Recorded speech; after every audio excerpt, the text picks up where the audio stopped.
কি করতেছ আব্বু? এই যে আন্টি আজকে আমার আম্মুর হাতের লাগানো গাছ ছাদ বাগানটা দেখতেছি। আসেন আপনি আসো আমাদেরকেও দেখাও।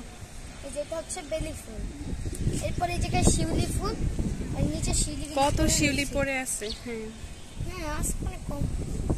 আর এই জায়গায় রয়েছে গোলাপ ফুল, দেখেন এটা গোলাপি কালারের লাল কালারের একই সাথে।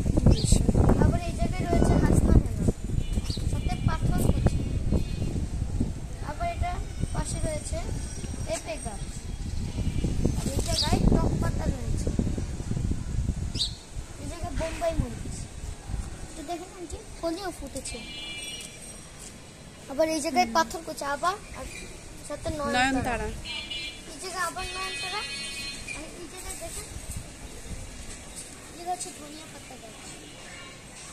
আর এই জায়গায় আবার নয়নতারা বড়, এবং এই জায়গায় কৃষক মেহেদি পাতা, এটা হচ্ছে চাইনা গোলাপ। এখানে দেখেন গোলাপ ফুলের কলি ফুটেছে, মাশাআল্লাহ। এটা লেবু গাছ। আর এই জায়গায় সিম গাছ, দেখেন সিম গাছটা, সাথে অ্যালোভেরা, এটা রজনীগন্ধা, এটা পাতাবাহার, আর এটা কাঠগোলাপ। এটা ঘরে সাজানোর জন্য একটা ফুল, যেটার নামটা আমি এখন জানি না। আচ্ছা। আর এটা হচ্ছে ক্যাকটাস। মাশাআল্লাহ, ভালো ফুল। হ্যাঁ, এটার পাশে দেখেন আবার নয়নতারা ফুটে। এটা হচ্ছে নয়নতারা, এটা হচ্ছে অ্যালোভেরা। আর এই জায়গায় দেখেন এটা হচ্ছে আখ।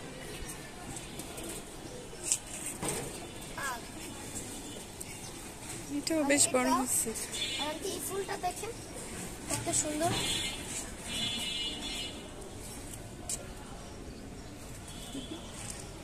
মাঝখান দিয়ে সাদা, কতই ভালো লাগে। আর এই পাশে কোথায়? আজকে এত রোদ উঠছে, তাকানো যাইতেছে না। আর ওই জায়গায় দেখেন মিষ্টি কুমড়া শাক। আচ্ছা, আমরা ওইখানে আর গেলাম না, কেমন? হ্যাঁ, নিচেও অনেক গাছ আছে। হ্যাঁ, সবগুলো সিম গাছ। হ্যাঁ। এখন আন্টি শেষ তো নাকি? হ্যাঁ, এখন আন্টি আমরা তাহলে আবার পরে যখন গাছ লাগাবো তখন দেখাবো। আরো গাছ লাগাবা? হ্যাঁ, আল্লাহ হাফেজ। এখন সবাই ভালো থাকবেন। আচ্ছা, আল্লাহ আল্লাহ হাফেজ।